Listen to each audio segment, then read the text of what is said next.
what's out there. Hello there, and welcome to Home Media Minefield presents Let's See What's Out There Plus, a weekly video stream and podcast currently focused on Star Wars Obi-Wan Kenobi, which is available for streaming on Disney Plus. In today's episode, we are going to have a spoiler-filled conversation around part 5, the penultimate episode of the limited series, as well as probably touching on other areas of the already established Star Wars canon. If you're new here, then welcome. Please do check out the channel for other work on here. And if this is your sort of thing, consider giving us a thumbs up, liking the video, possibly subscribing. And if you hit the bell icon, you'll get notified as and when new content drops. My name is Keith Isles. I am an independent filmmaker and lifelong enthusiast of cinema and television. And indeed, Star Wars was one of the things that inspired me to become interested in the craft of movie making and all of the associated crafts. So today, I'm really delighted. If you've watched the show before, you probably know that I talk with very fond memories of my time in film school back in a day when filmmaking really was on film. And I am delighted today to be joined by 3 of my really good friends from film school back in the day. They are all dotted around different areas of the globe as we speak. But it gives me great pleasure to have them on the show and do the sort of thing, talk about Star Wars in the way that we used to talk about Star Wars back in the day when we were all students together. So first up, joining me from Orlando, Florida, he's going by the name J Metal, but welcome, James. How you doing, James? Metal Death. Good. J How you doing? Metal Death. How are you, sir? Good. How you doing? Good to be here.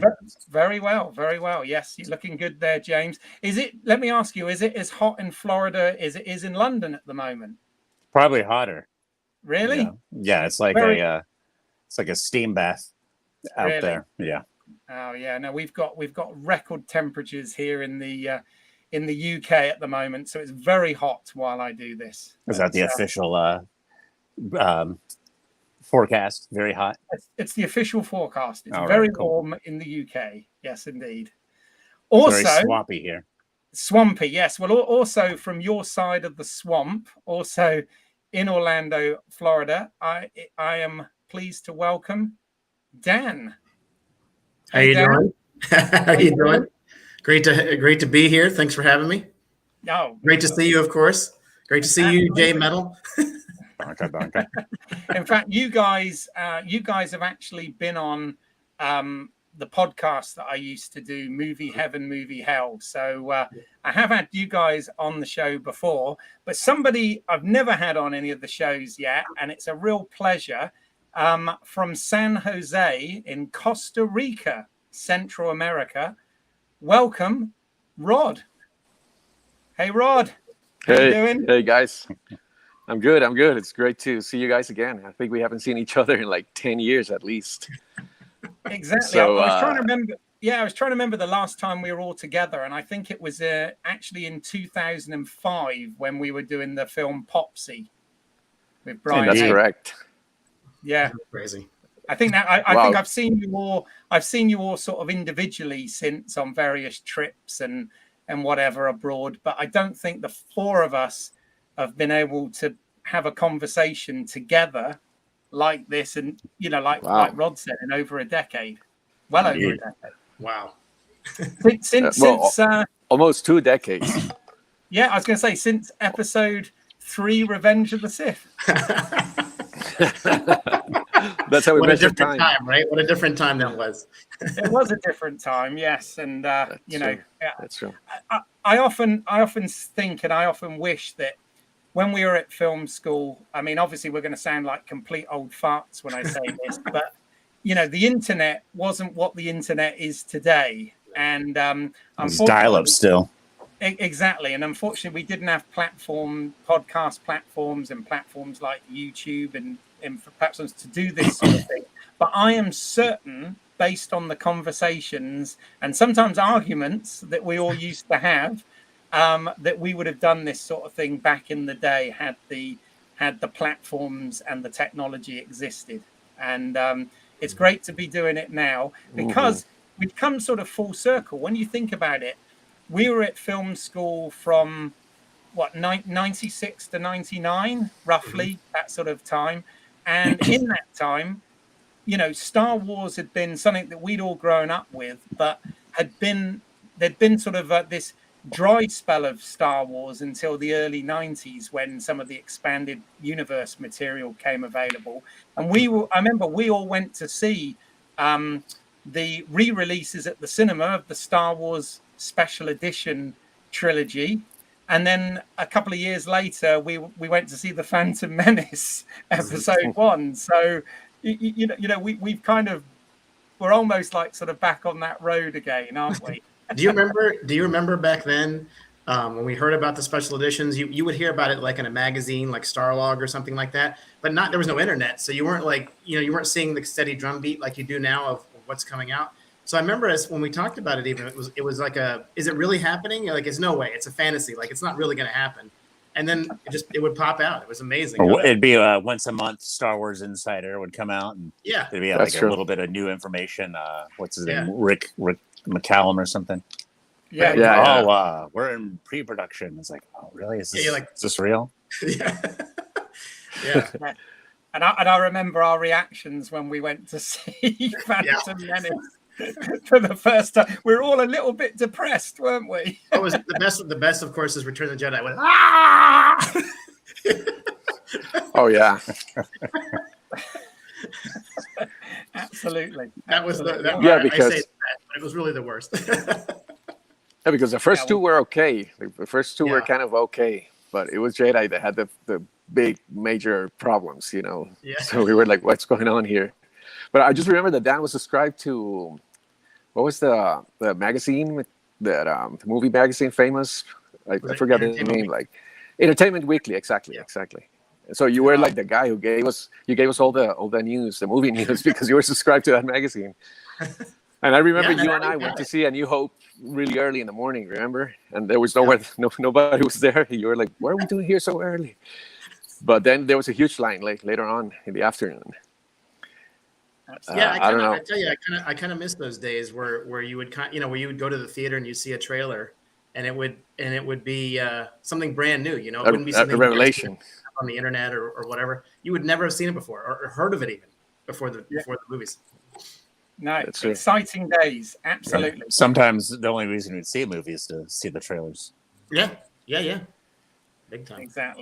Exactly. Well, on this show, we've got a little bit of a format that we go to, but this is going to be very loose today, I feel, somehow. So, we talk a little bit about the episode, the production, look at, just for a bit of fun, we look at references, connections, Easter eggs, and all of this. A little bit of predictions and speculation as to where we think it's all going, and then we can really get into what we thought, good or bad, nitpicks, all of that sort of thing, and go from there. But before we do that, I wanted to ask you each individually, really, whether, before we get stuck into part 5 of this saga, you could each tell us a little bit of your history with Star Wars. I'm sure the early part we're probably all telling roughly the same story, but sort of where you're at with Star Wars nowadays, what you've seen and what you haven't seen, and where you are so far up to, not discussing part 5, but the first 4 parts of Obi-Wan Kenobi, and where you're at. So it's sort of a 3-pronged question, really. It's sort of brief history of Star Wars, where you are with Star Wars under Disney nowadays, and where you are with Obi-Wan Kenobi up until this episode, and then we'll deconstruct this episode. So, James, let's start with you, J Metal. Let's where are you at with all this? Gosh, from the beginning, you said? From the beginning, yeah, go for it. All right. Well, way back in '77, I was in first grade, and found one of those treasury editions of the Star Wars. Marvel released the movie adaptation. So my first exposure to Star Wars was part one of those giant-sized treasury editions. So my parents took me to a drive-in. So I actually saw it in a drive-in with a crappy little metal speaker in the side door. After that, it was just basically a rush of. I just remember seeing it a number of times at the theater. Basically, New Hope came out when I was in first grade. Return of the Jedi came out when I was in sixth grade. So the entirety of my elementary school was largely under the influence of Star Wars. Forgot about it until mid '90s before we met up. They started Kenner started re-releasing these action figures that kind of triggered a Star Wars nostalgia for me. I went and got all the toys that I had and didn't have as a kid. Had a complete, up until earlier this year, had a complete action figure set of all the original figures. And Phantom Menace, went in with a lot of hope. I remember I was in cognitive dissonance, guys, was that was a good movie, right? And it took a while, but I had to accept that it was a horrible movie. But not as horrible as Disney Star Wars. I'm, as you might remember from the Movie Heaven, Movie Hell podcast, I may have been one of the first Force Awakens haters, because no one was. I think everyone was under the delusion that something still was going to happen at the time. As far as these, and I kind of, I don't know if anyone else has used this phrase, but you've heard the phrase. Fan fiction. I'm calling Disney Star Wars IP fiction. It's like they're just taking, whatever they want to do and like scotch taping it to the original trilogy, and it really doesn't feel like it. Most of the stuff actually fits into Lucas's Star Wars. It's more like this kind of corporate produced product that just kind of has a Star Wars as a framing. And just kind of like, I'm trying to think of a nice way to put it. Kind of cramming it in like a B plug. I can't think of anything else to say. So, but I watched the first episode of Mandalorian, and to me it seemed like just above like a kid show, like some kind of like afternoon show for. Teenagers, like young teenagers getting off school, with occasional like bits of violence sprinkled in, but besides that, it kind of really seemed like a kids show. So after that, really, I tried watching Boba Fett. I got through like the first 5 minutes of Boba Fett and wanted to kill myself, and. Luckily there's no guns around, so I lived for another day. But I mean that really seemed like, oh hey, Boba Fett had a cool costume. Let's try to fill that costume. As like they went too much off the reputation of a costume and realized, either they didn't know who was under the costume or we just don't give a crap who's under the costume. So for like Obi-Wan, I've just for this podcast, I've gone and like basically just watched reactions and recaps because I kind of wanted to hurry through. There's I didn't have time to actually or access to watch any of the shows. So here we are. You're not a subscriber, no? No. Fair enough. Okay, well, thank you for coming on anyway. Then, as I sort of put you in that position, I'm like, you never asked me, so if I was actually watching the show. So like, sorry, well. I made the assumption. Yeah, there you go.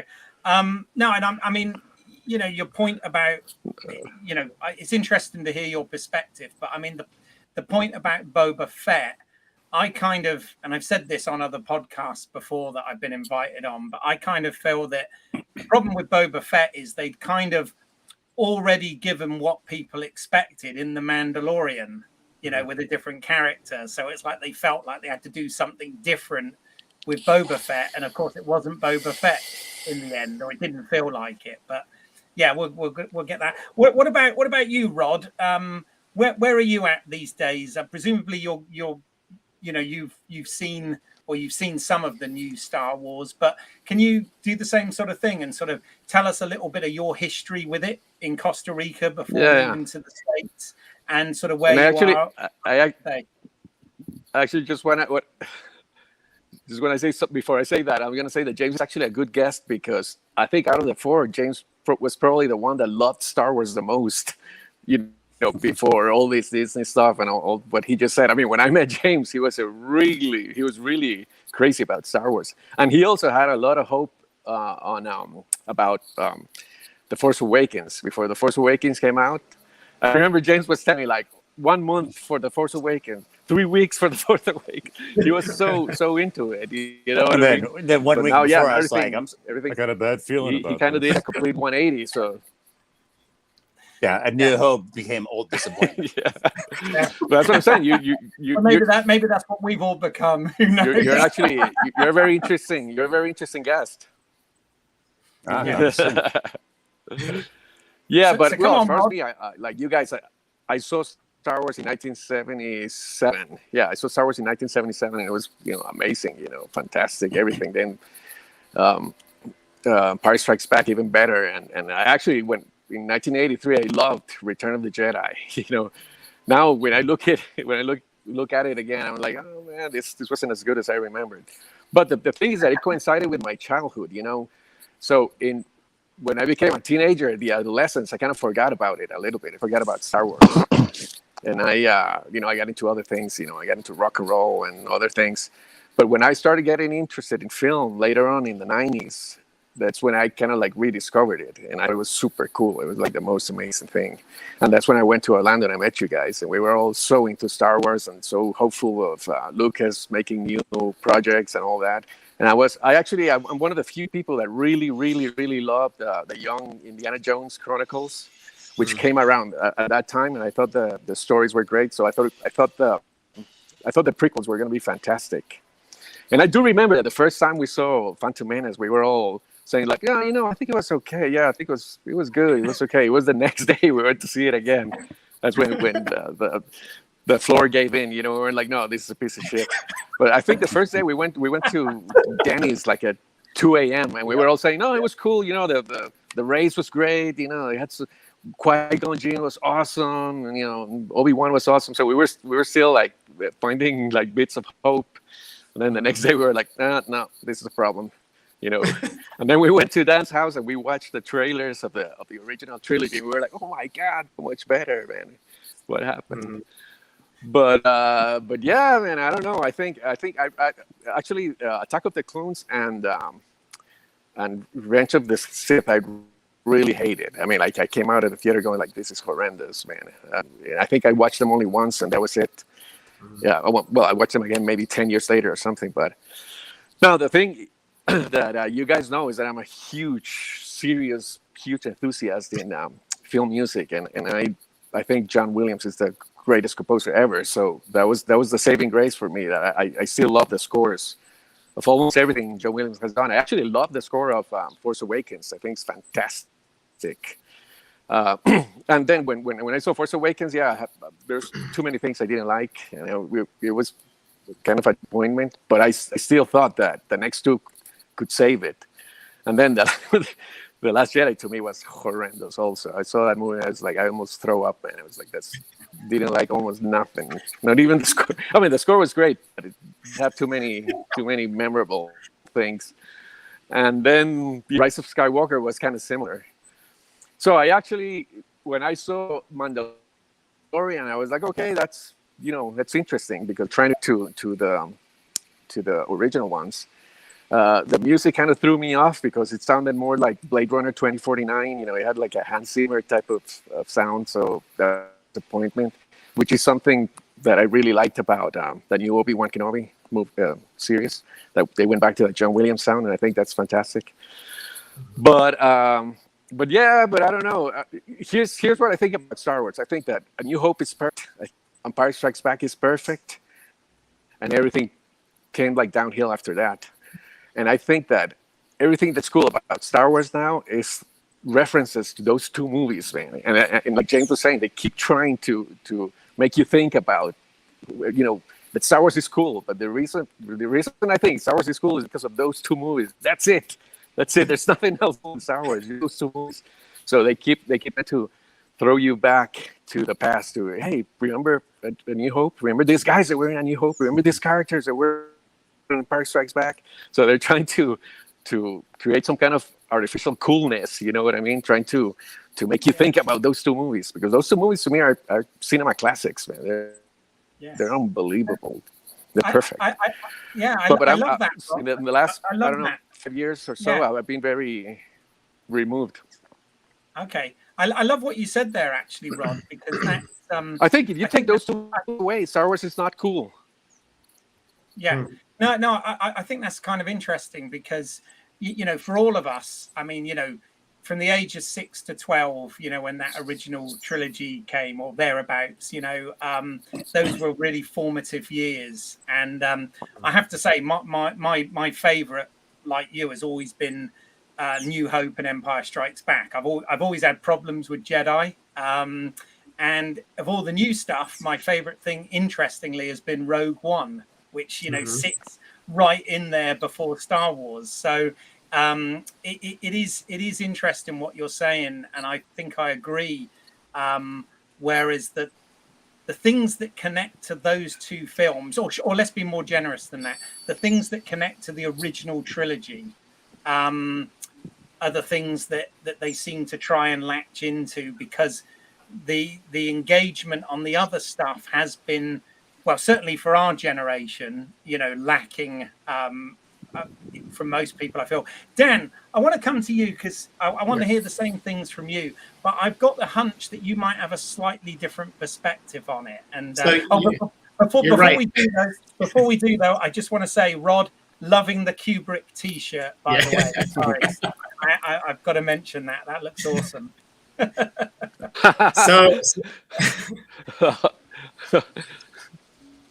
So yeah, I mean, yes, I would say that I'm probably a little more yin to the yang of the last two guys, of J Metal and Rod. Still, probably more in line, I think, with you, Keith, as far as like kind of a relationship with Star Wars, more or less.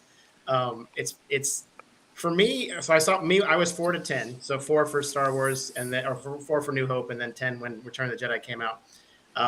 And so again, same era, sort of elementary school, that era of my life. But for me, and agreeing with Rod with the music, for me, the music was a big part of it. I got into music score because of Star Wars, and that's been a lifelong love for me ever since. And so, like my very first score was Empire Strikes Back. That was the very first score I had or bought. I was 6 years old. So to have a 6-year-old buy instrumental music seems like a strange thing, but I got it, loved it, and then just went right down the rabbit hole with all that. So for me, though, there was an emotional attachment to it. So, and an emotion that you would get from the movies themselves. So I remember, and the thing, and this is actually what drew me to filmmaking in general, was how you could take something like this, an art like this, and you could kind of not manipulate, but affect people's emotions live as it happens, And I always was fascinated by that, how to make people laugh or cry or cheer or whatever, all those things. And I thought Star Wars, the original trilogy, did a great job of grabbing those emotions out of people. You couldn't help yourself. You'd clap at a moment, or you'd cheer at a moment, or, those kinds of things, or you'd laugh or whatever. But it was kind of a great example. I mean, that's really kind of blockbuster filmmaking is really very much trying to manipulate emotions. I mean, if you think about the recent Marvel movies and, and how they really try to pull at the heartstrings or get you all cheered up, and you have all these videos on YouTube of people reacting to those movies. Or even the trailers for that matter. So that's always been the part that's kind of fascinated me about everything. So as Star Wars has grown, so, like I was a fan of the original trilogy. I agree with you that the Return of the Jedi wasn't as strong as the other two, but I still loved Return of the Jedi. I still enjoyed it. And then, yeah, kind of fell off. I had all the toys and everything, of course, as a kid. But then, of course, when there was nothing else out there, you kind of fall off loving it. Then actually it was 96, I believe, somewhere around 96 or so, they did a film score for a book. I don't know. It was Shadows of the Empire. Shadows of the Empire. Yes. Yeah. The Empire. And I thought it was fantastic. The score, I thought it was really great. It was Joel McNeely. Was it Joel McNeely? Joel McNeely, yeah. Did the score. Joel McNeely. Yep. And it kind of started to re-spark everything, especially because then you started getting those stories about the trilogy coming back, the special edition trilogy. And which again was, maybe it was going to happen, maybe it wasn't. We didn't know back then, until it shows up in the theater, you never really knew.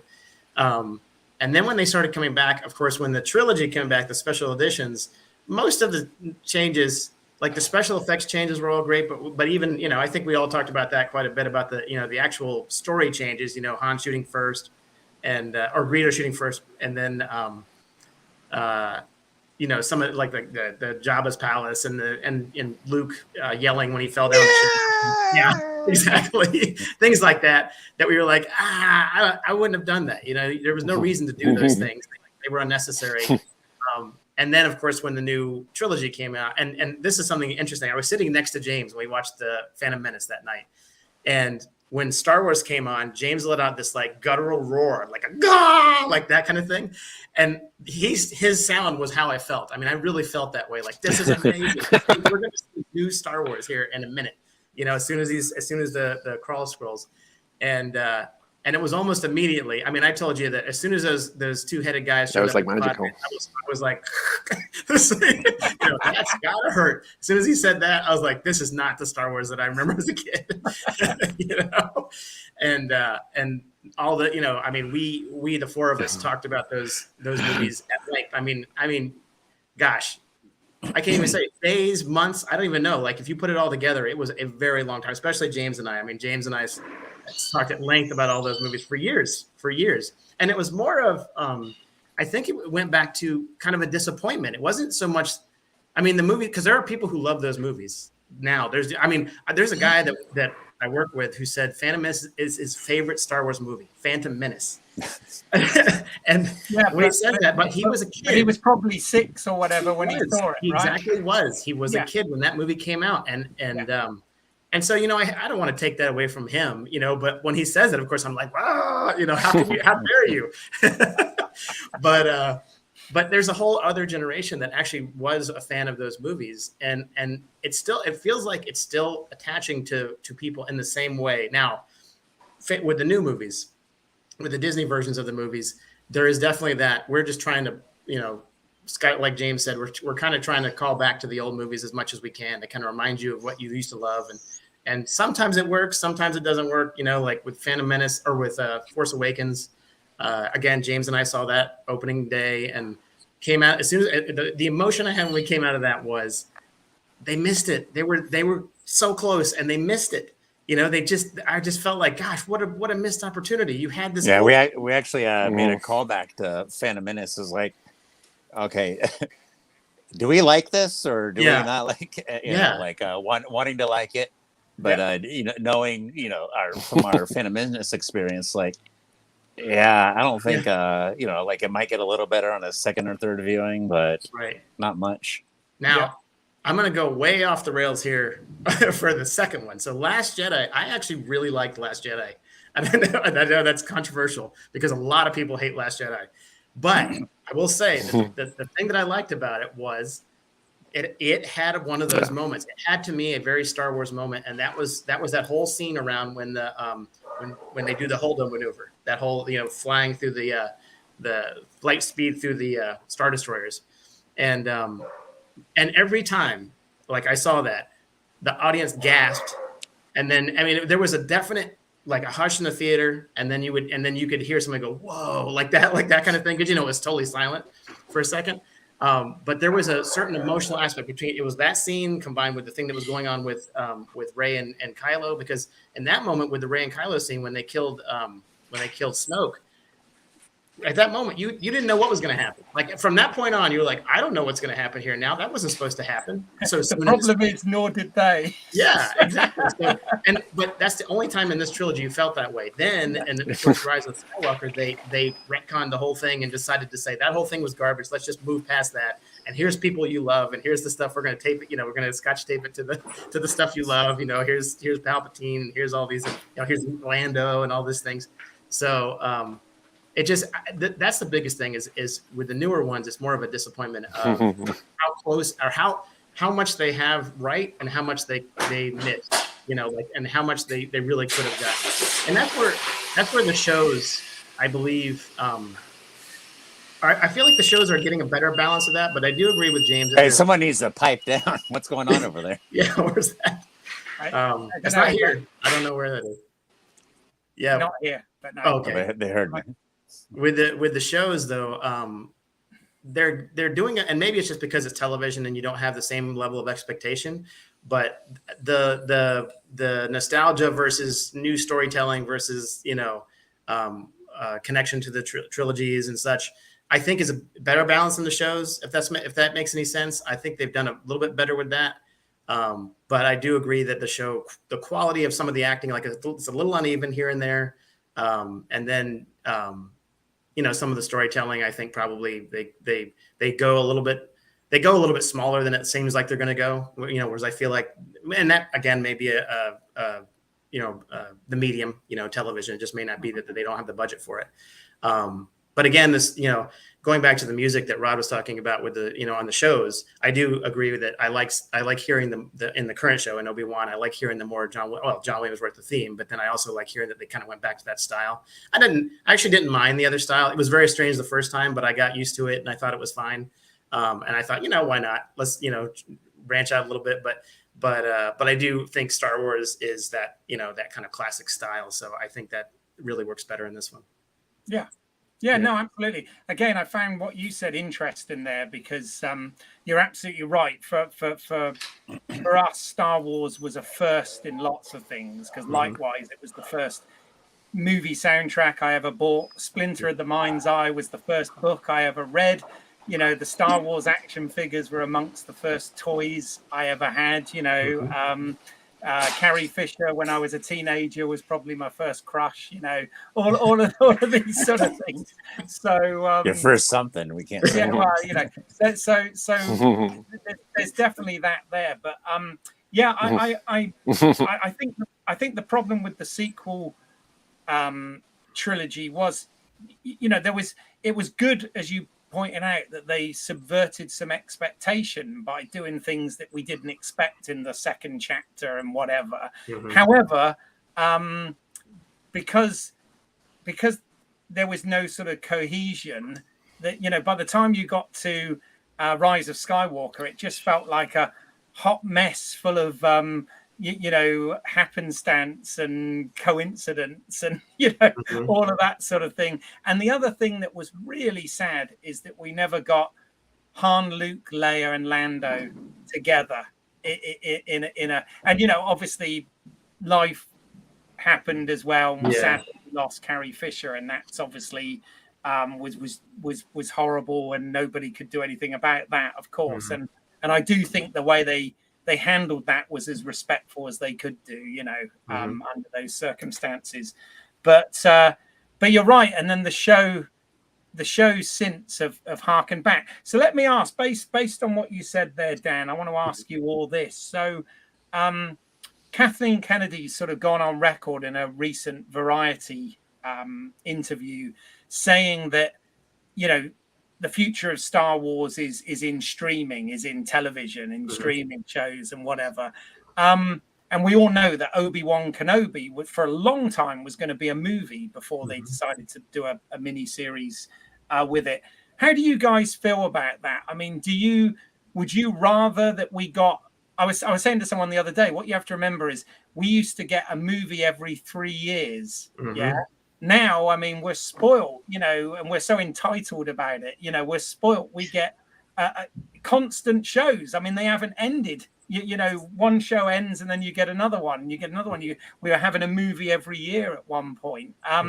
How do you guys feel about that? Would you rather have movies and how regular, or are you happy with this, streaming that we've got nowadays? What do you think? What about you, Rod? Start with you. You're muted, by the way. Oh, there you go. Yeah. Okay, give me a second. I was muted. Yeah, I'm good. Well, I think I've always preferred the format, because I've actually spent. I mean, people may not believe this, but I haven't watched TV properly. Like just sat down to watch TV. I haven't done that in decades. I always remember in Orlando, I didn't have these. Yeah. In my I didn't have a TV connection in my apartment. What I used to do, I used to go to Blockbuster Video and rent movies, and then I'll watch them, and that's it. And I have watched a lot of classic series like The Sopranos. I've never watched it. Game of Thrones, I never watched it. But I'm really into movies. I love that format where you have one director, making all decisions and all that. You have a lot of directors and whatnot, and a very long story arc and all that. It could be cool. I was a huge fan of Miami Vice. Remember him back in the day? TV shows could be great. I love the movie format. So what they're doing now is based on the COVID, the pandemic, that people stopped going to theaters and they were like, oh, let's make TV shows instead, But it kind of, I see your concern that they can dilute the Star Wars magic, by releasing lots of stuff over and over, all the time, instead of keeping us waiting, But as far as I would prefer to see like trilogies and stuff like that, and wait a couple of years for a movie than seeing lots of stuff. I mean, again, The Mandalorian. I watched the entire Mandalorian, and it was all right. I just think that the stories were a little thin. There was not too much. I don't know. It wasn't that interesting to me in the story. You know what I mean? And then with Boba Fett, I had the same effect as James. I saw like 2 episodes. Exactly. Luckily, you didn't have a gun. There was even a little dialogue and everything. Yeah, exactly. But I was surprised because it was Robert Rodriguez, which is supposed to be a great director, And then I saw a couple of episodes. I was like, man, this is boring, or I don't know, didn't catch my interest. This one is way better, I think. Obi-Wan. I was surprised, And I know very little about the director, but I enjoyed it a lot more.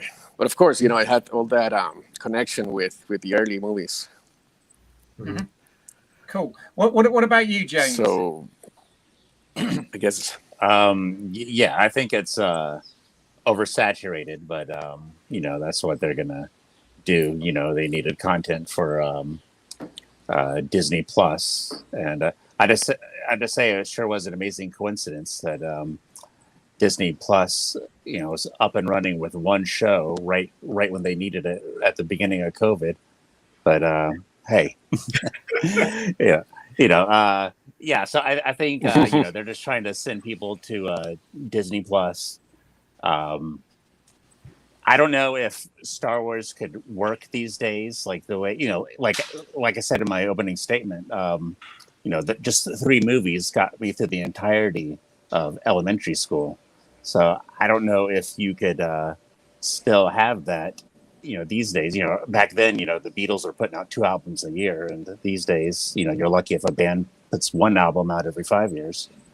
So even though I guess that's kind of the reverse of between the music and shows, but I don't know if. But there's so much stuff going on that these shows, in terms of the amount of content, almost feel like the cartoons, just because there's always another thing, and they can't tell, one big story in an episode, so that it just kind of feels more like, TV show level of storytelling, of drama and stuff, and the amount of it. Like, I'm not saying that the shows feel like cartoons, but it just feels like cartoons just because, we have 2 seasons of Mandalorian, that Boba Fett stuff, and, 1 million other shows getting ready to come out. I can't tell the difference between Star Wars and Marvel anymore with all this stuff coming out. But I think they're trying to. This is part of the problem. Marvel's created this this, if you like, billion-dollar industry that every other studio in streaming service is trying to emulate. And the integrated universe. Stuff. And everybody's trying to do that now, and most definitely Star Wars. What about you, Dan? What's your perspective on that? So it's weird. I agree. I mean, I do prefer the movie format, the film format, but the modern film format I feel like is a little more episodic because of like the Marvel stuff has kind of made movies even more episodic. Yes. So it's like they make it feel like you have to, get one after the other, after the other, after the other, even if it's 2 a year or 3 a year. And we are, I mean, definitely in the golden age of television. I mean, there is some fantastic television on these days. I mean, if this was the 80s and you asked me this question, I'd say movies hands down. But today, I don't know, because so the thing, and this is kind of where I'm at with the television shows, is even though I see that they're a little thin and maybe they're not quite, they don't get that same level as the movies have gotten. A lot of TV takes a little bit to get going. Like they have to kind of find their footing first before they get really into a role of storytelling. Like, even Game of Thrones and big series that have really come into their own. They have often taken more than one season to really kind of start doing something interesting. So I think the jury's still out on the television shows, more or less. I mean, I like what they're putting out. I mean, I'm fine with what they're putting out, but I think there could be some really amazing things down the road. And I think that, as certain ones kind of bubble to the top of what's popular and what's not popular, they'll put more money into those and they'll start to have, things that are a little more cinematic even on them. But I mean, like Rod said, I do miss seeing them in the theater and having that feeling, that exciting feeling of going to see it in the theater. But I don't know if that exists anymore, honestly. I mean, I just don't know, because just the way movies are these days, they bombard you so much with advertising and everything before movies come out. You almost feel like you've seen it before it even comes out. Yeah. It just I have to say recently I did go and I saw it in IMAX. I went to see Top Gun Maverick. Yeah. And I have to say I had a fantastic time. I thoroughly enjoyed it. So, but then again, as far as Star Wars goes, in the cinema, I actually remember being super excited during Rogue One, particularly the end of Rogue One. I lost my mind. I thought that was the coolest thing I'd seen in years, as far as Star Wars was concerned. Yeah, but that's because that was because of the link with A New Hope. You see, that's what I said when you first asked me about Star Wars. There's a link with A New Hope, so people were going nuts. The same happened in Mandalorian when Luke appeared in the last episode. Everyone was going nuts, man. People were talking about that episode the next day. It's because Luke showed up. Yeah, that's what I'm saying. Exactly. Everything comes from the first two movies, man. Now here's the question: what would have happened if they would have released the Obi-Wan Kenobi show? But here's the question: what would have happened if they would have released this Obi-Wan TV show in the 90s? Because I think it would have been insanely popular, right? It would have, but what would imagine it before the Phantom Menace? I worry what it would have looked like because of the technology back then. I mean, what would the effects and such have looked like? It would have felt like. Well, look no further than the Justice League pilot they made back then. I mean, would have been like Babylon 5 or something. Like it would look like that. If we were lucky. Yeah, I don't know. I know George Lucas. Right. Even back in the 90s, he had plans for that Star Wars Underworld series, didn't he? That went into development to quite a stage that they'd actually done a lot of production design. I think they had something like 90 scripts written. But I think the reason it got shelved was because he felt the technology wasn't there to achieve it on the sort of budget that they'd have to do it at for that many episodes. And I might be wrong there. In fact, if anybody out there is watching this and can elaborate on that, put it in the comments down below. But yeah, I think so. I will say to that end, with the new show, that the volume, the stage they use to shoot this, I mean, that is the kind of technology that's like HD coming into play. That's like green screens. I mean, that is a major turning point in cinema. I think huge turning point. Yeah, I mean, I could see that taking over the entire industry. Honestly. Yeah, I agree. Really incredible technology. it's definitely going to be the future of filmmaking, because it finally connects the two things between live action practical stuff, whether it's stunts and sets and whatever, and visual effects, which were always, you're not screaming at a green screen trying to figure out what's standing there. Exactly. You get the lighting from it and everything. They were always, as we learned in film school, very separate parts of the process. One was part of production and the other was part of post-production, whereas now those two things are sort of merging together and that line's getting blurred slightly. And I think the stagecraft technology is absolutely fantastic for sure. And I know. But you're also talking about the LED screens, right? Yeah. Yes. Yep.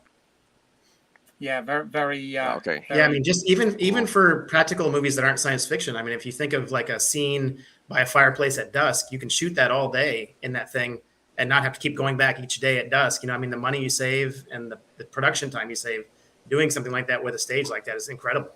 Really. No lens flares. Yeah, no, that's true. Well, maybe you just add them in post. I always say when it comes to technology, like I said at the beginning of this whole thing about us having the platform and the means to be able to do, the bandwidth to be able to do this. Yep. I also wish, when I was teaching film a few years back, I always said to the students, I wish that we had the technology that they've got now, because us guys, we'd have been making. I mean, we made some stuff, but we'd have been making more, wouldn't we? Definitely.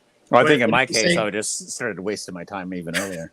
And I wonder, Rod, you were the one that said that the phone was the cruel joke for our generation, right? The phone, because now you can do everything on the phone. You can edit, shoot in high def, music, sound effects, special effects, anything, and post it even. You even have a place to put it, where millions of people can see it. But I wonder, though, James and I have talked about this. If we had that technology back then, would we just be making, YouTube videos where we're jumping off roofs and stuff? No, maybe making Star Wars fan films. Of course we would. We're punching each other in the face. We were doing that anyway. But yeah. Well, listen, guys. I realised that we're 47 minutes in, and we haven't actually got into the episode yet. So, by the way, one thing I noticed, I'm sure that this has changed on Disney Plus over here. When they were doing this in parts, they were listing them by number, right? But I noticed when I logged in to watch the last episode, they've gone to Roman numerals, like obviously the episodes of the movies. So what that means is my slides are now wrong because I've got the number, not the Roman numeral. But you have the original edition. These are Well, these aren't as valuable. The other ones unless I missed it. But I'm sure they had the first three numbered, not in Roman numerals. But anyway, that's nitpicking. So Dan, you may fire when ready. When we last left our hero, he was rescuing Leia from the Inquisitor Fortress. Turns out, just like when escaping from the Death Star in A New Hope, they let them go, as the Inquisitor Reva had bugged Leia's droid with a tracker. Obi-Wan and Leia returned with Tala to Jabim, shall I say, and the base of the Path, Smuggler's Network, with hopes of getting Leia home to Alderaan. In the meantime, there's an ongoing flashback to a memory that both Obi-Wan and Darth Vader are sharing from their training days back in Episode 2. Next, as expected, though, the Path base is ambushed by the Empire, including Reva and Darth Vader himself, with Vader using the innocent bystanders as leverage to draw Obi-Wan out. We learn a little more about Reva's backstory and her true intentions, which leads Obi-Wan to try and make a soft alliance with her in order to help the smugglers escape. But of course, it doesn't go according to plan, and we get a very lightsaber and blaster-packed ending. Very good indeed. Yes. All right. Well, now it's time to thank the maker.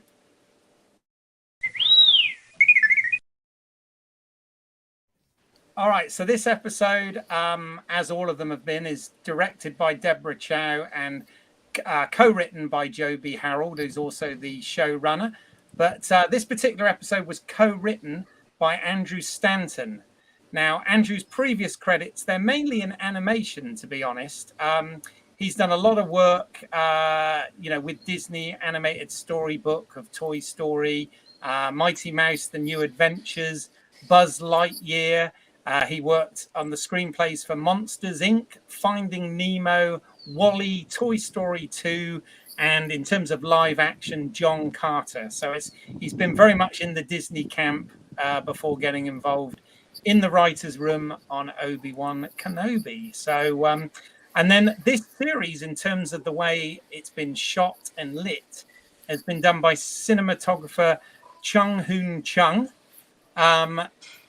Chung's credits, they go back to the late 90s, where he did Old Boy and Lady Vengeance, Tainted Love, Blades of Blood, Battlefield Heroes, New World, Me and Earl and the Dying Girl, was the director of photography on that. The TV series Citizen, Zombieland, Double Tap, Uncharted, and now Obi-Wan Kenobi. So yeah, I try and get through some different creatives involved in the show each week. So how are you guys on that subject? Actually, I know you've mentioned the music and how you're enjoying the more sort of classical Williams-esque style music in this. But what are your thoughts on things like the cinematography in this show? Yeah. I mean, I think it's been solid so far. The only thing that's been interesting is the handheld stuff. I've never been a fan of the handheld cam in this show. That's the only part of it that I don't know. I'm not sure why they've chose that as a style. Through as much as they have, at least. Yeah, there's been one or two points. I remember in I think it was the first episode, there was a couple of bits that were a bit jarring, actually. And I was like, yeah, why? I appreciate they're trying to sort of get inside of Obi-Wan's head and whatever, but there were one or two choices. Yeah. What about I'm sorry to interrupt. In this episode, when they showed the shot when they were showing, the Obi-Wan when the blast doors were closing and it was handheld but far away, so it was really shaky. It almost seemed like a pickup shot, like they missed the shot or something like that. They had to go back and grab it real quick. So like, oh, he's still here. Just go and lay down on the ground and shoot back. I mean, not from too far away. Probably. Yeah, maybe. What about you, Rod? What's your thoughts on the look of the general look, the cinematography, and the production design? Well, it looks super sharp. It looks great, and I like what they did with colors. I mean, they're using really cool colors for costumes and the set and stuff. However, there's something about again, I'm going to go back to. I always go back to A New Hope and Empire Strikes Back. There's something about the film look that makes it feel more realistic, like if it's weird, but I watch A New Hope and Empire Strikes Back or even Jedi, and I feel like that what we're seeing really happened or something like that. Like it's real. There's like verisimilitude. That's a word that Keith taught me, but many years ago. But I don't know. I don't know why this digital super sharp look with all the hard lighting and the colors and that stuff. It looks beautiful, but it seems to me that I'm watching something that's fake. You know what I mean? Something that's not real. But when I watch something like Empire Strikes Back, I feel like it's happening. The same happen. It's kind of. Let me give you an example. Like Lord of the Rings. When you watch the original trilogy, it seems more real to me than the Hobbit, for example. Mm-hmm. So, and the Hobbit is way more digital. You see what? So that's the problem with the digital cinematography to me, that it takes away the realism for some reason. Maybe we just grew up with film, and but like if I've been watching a lot of Al Pacino movies, like Dog Day Afternoon and Serpico and those things, Godfather, all that, and I don't know. There's a realism. Like if you watch Taxi Driver, man, it feels like real. It feels like something that really happened, man.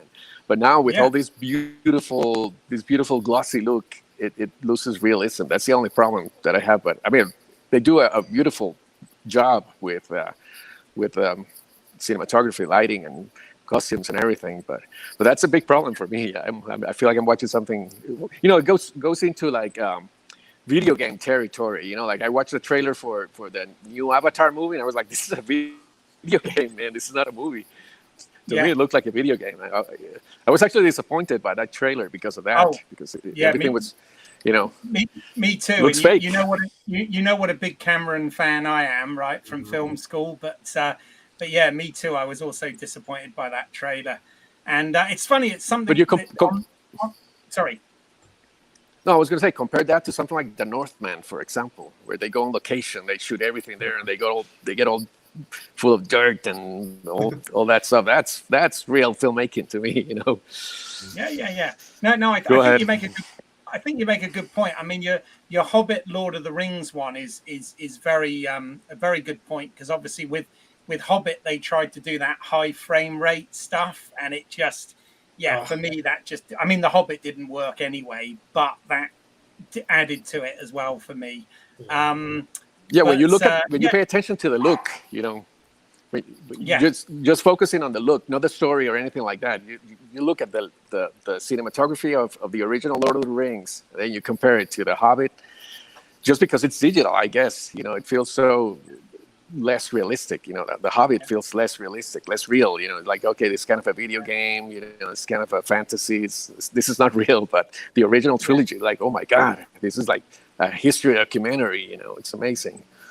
Now that's funny, because that comes up on this channel a lot, because of course Home Media Minefield, what this is about is looking at films and TV shows on physical media, and of course the whole thing comes up about 4K ultra high def, and it's quite interesting because movies that were shot, like you said, back in the 60s and 70s and stuff, that were actually shot on film, they tend to transfer better into ultra high def than films that were shot digitally, and it's simply because a lot of those digital renders, back in the were in a lower resolution than 4K. So what happens is, some of the, without getting sort of going too off on a tangent here, but some of the visual effects, you can have something that's shot on. I think King Kong was a good example of this. Peter Jackson's King Kong, because the main photography was shot on 35, but the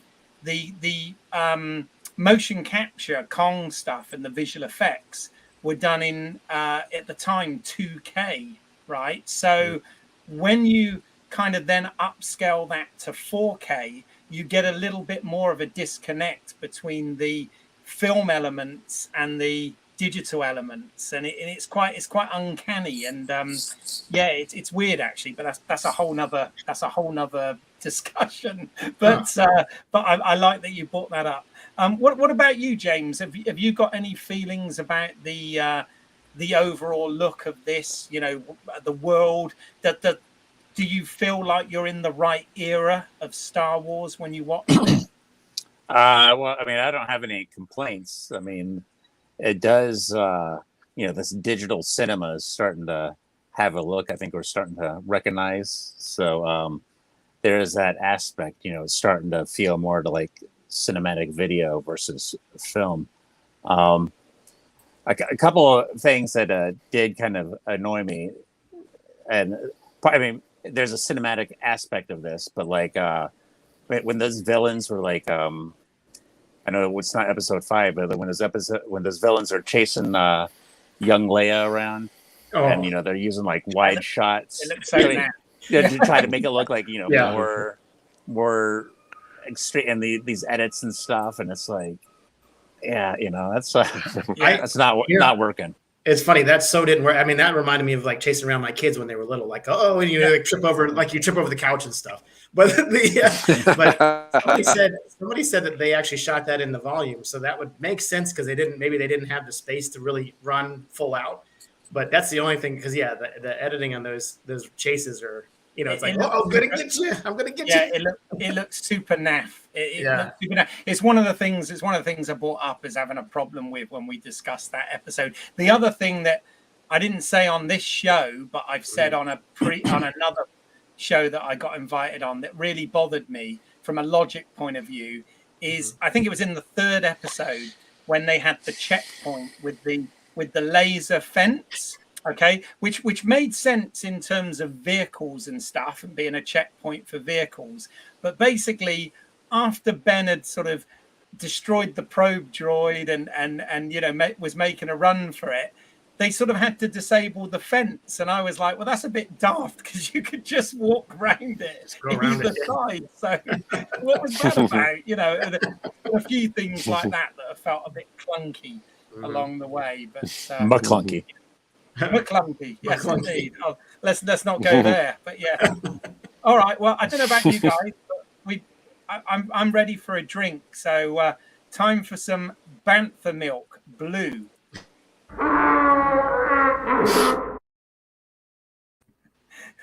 Right, guys. Now this bit, if you haven't already watched the show before, is just where we have a bit of fun. It's not, by no means is this a definitive list, but I say it every week. The whole show is basically one big Easter egg to the Star Wars universe, of course.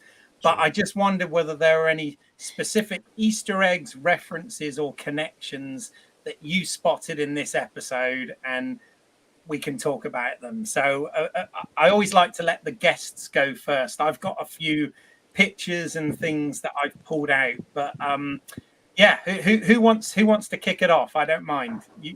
Somebody volunteer. Well, but can you define Easter egg? You know, yeah. So, I mean, I know what an Easter egg.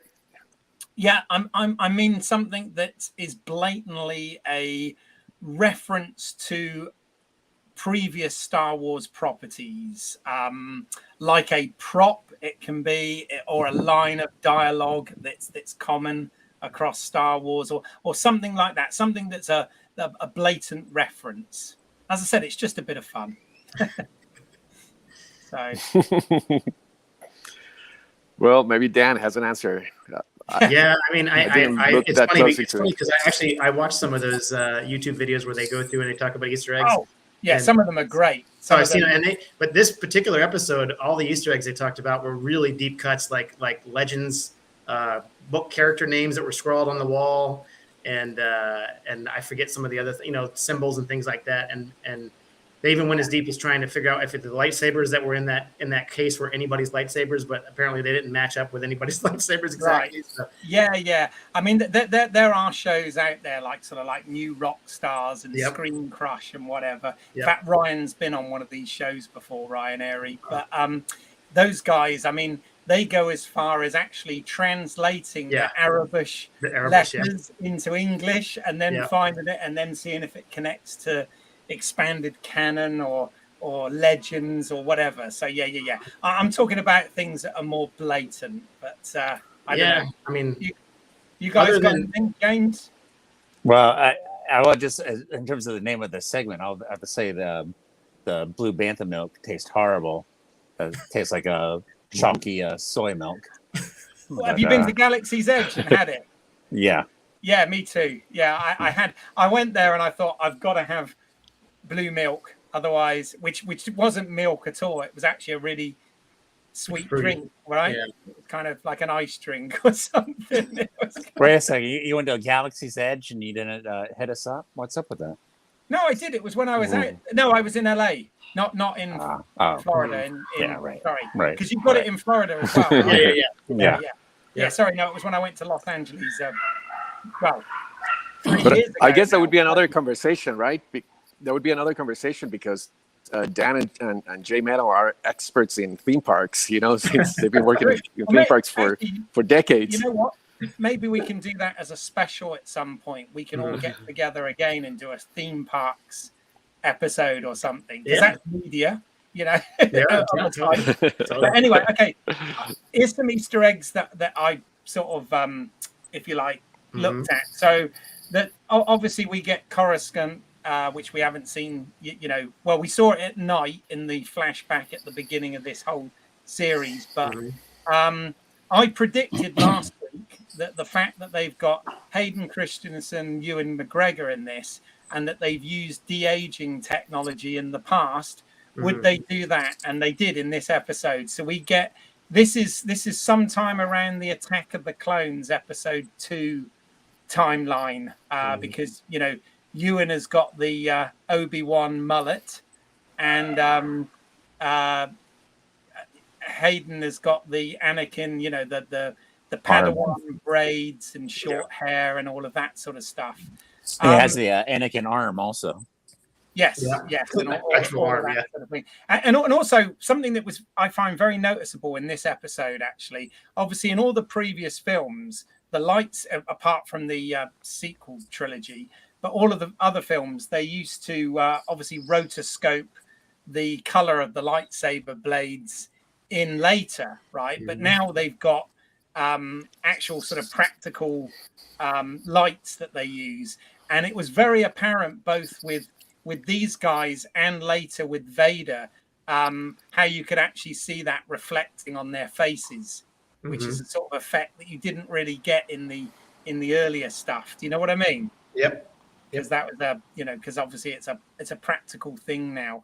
But how did you feel about the de-age? I mean, it took me a while to figure out whether they did do any de-aging. I think they did a little bit of smoothing out, but Hayden Christensen definitely looked like a 40-year-old, 20-year-old, didn't he? Yeah, definitely. Yeah, it just looked like wrinkles were removed, more or less. An old young guy. Yeah. But some of that stuff was kind of cool, though. But they still had the moves, though. Yes. They still were able to get going on the lightsabers. I mean, for sure. They weren't slow about that. No, well, not at all. I guess, and also thematically, it totally feeds into this episode as well, doesn't it? So that was really good. Sorry, I guess Rob, they were using the same technology. They were using the same technology they used in The Irishman, right? Something along those lines. Because he was ILM, and I don't know, in The Irishman, it was a little, I think it didn't work so well.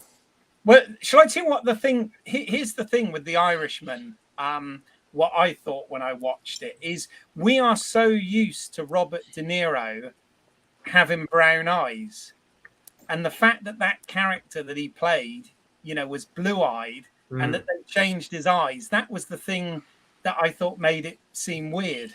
It wasn't that the de-aging wasn't good. It was that, I don't know, for me anyway, I just sort of... No, you may be right. You may be right, because those eyes looked really weird. Looked like the Uncanny Valley or something like that. It was strange. It was strange, but of course they wanted to make Robert De Niro look like an Irishman. Yeah, we're not used to Robert De Niro with blue eyes. But anyway, that's a whole nother thing. The other things I noticed as well, the character, what was his name? Hold on a second, I've forgotten. O'Shea Jackson Jr. plays Roken, and I couldn't find a picture of it for this, but he was firing a bowcaster at one point, which is the same weapon that Chewbacca had in the original trilogy and the sequels and stuff, the bowcaster. And obviously the Jedi Temple where Obi-Wan and Anakin are sparring there was the same temple as well that young Reva is at the beginning as a youngling. So that was sort of a connection. The other things that I got there was the character of Tala uses a thermal detonator while she's in the tunnel. And of course, we see Leia disguised as Boushh in The Empire Strikes Back with a thermal detonator when she's bargaining with Jabba the Hutt. We also see Vader's on the ship, the Devastator, which is the same Star Destroyer that he had in A New Hope and obviously Rogue One. So that was the same. And then in terms of lines, I think the line was slightly different, but it made me think of it. When Obi-Wan is given the lesson to Anakin at the end, he says that there are other ways to fight, which is, of course, totally thematic for this episode. But it reminds me of when Obi-Wan said to Han when they're being pulled into the Death Star, and Han says, they're not going to get me without a fight. And he says, but you can't win. There are alternatives to fighting, So that was a little thing. But I definitely wasn't getting any of the deep cut names and the Arabish translations and all of that sort of stuff. One other thing, and I think this is more of a me sad thing, but I thought you guys might smile at this. We all grew up in a time when we collected the original action figures, right? And I don't know whether you remember, but the Obi-Wan, Kenobi, Darth Vader, and Princess Leia figures, it was back when they had sort of vinyl capes that would go over the arms, and it was before they did the cloth ones with the hoods and stuff later. And I couldn't find a decent picture, but when Ewan puts the robes that he finds there on, they don't actually have arms. It's kind of and it just kind of made me think of that. It was probably just me, but do you see what I mean? I tell you what, I bet it's not you. I bet that was on purpose. I bet that was planned. This seems like a deep cut. Yeah, that seems like that was planned. That's cool. I didn't even think about that. Yeah. Yeah, I thought, God, I'm sad, but it just made me think of that as soon as he put it on. I thought, oh, it's like the old action figure. Right. I had many a fun time playing with it back in the day. Okay, fair enough. But before we get into what we really thought about the episode, there is one more section, and it depends on your point of view. We either call it Never Tell Me the Odds, or I've got a bad feeling about this.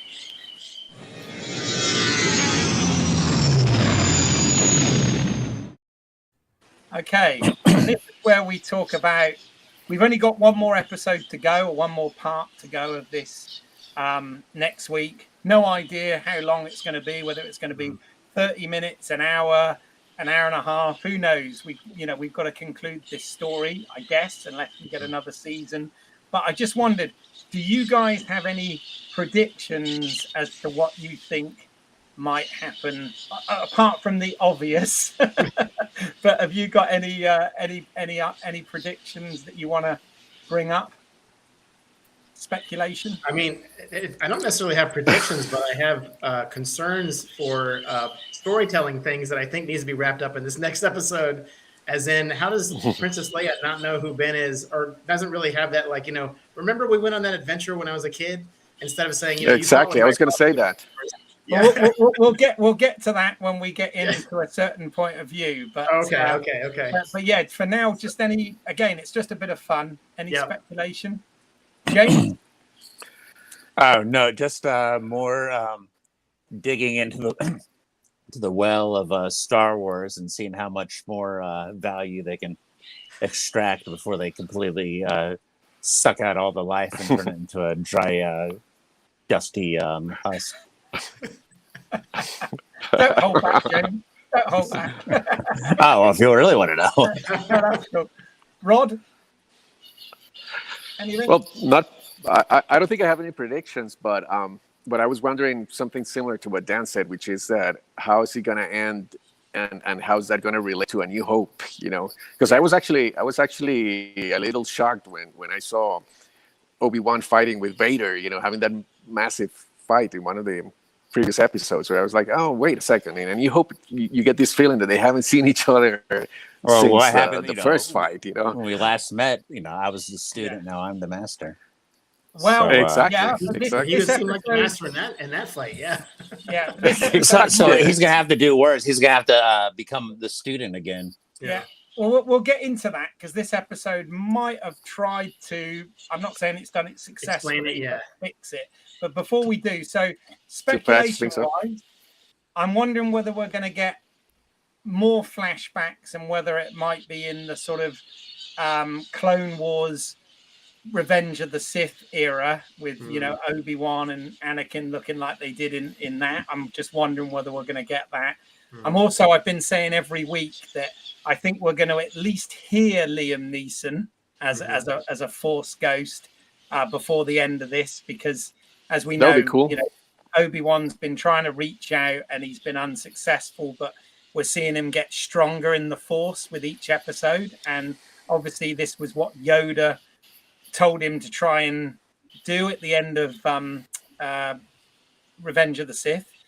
And also, and again, we'll get into the story problems with this, but because of the way it ends with Reva finding the hologram with Bail Organa's message, he mentions, or she hears, Owen. And obviously she met Owen in the first episode of this. So I think that she may well head. Well, we'll talk about whether she's going to die or not. But if she doesn't, she may well head to Tatooine, and we may see Owen. I'm sure we'll see Owen and Beru in this because we've not had a lot of, well, Beru only from a distance. And also, I fear, particularly because of the last shot of this, that we're going to see Luke as well, which, well, I've got feelings about, and we can talk about that. But I think we should use that then to go into from a certain point of view.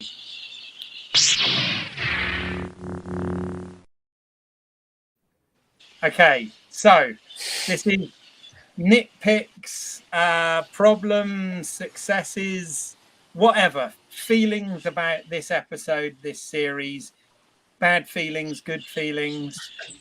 We all know I've got a bad feeling about this as a Star Wars line, right? So, yeah.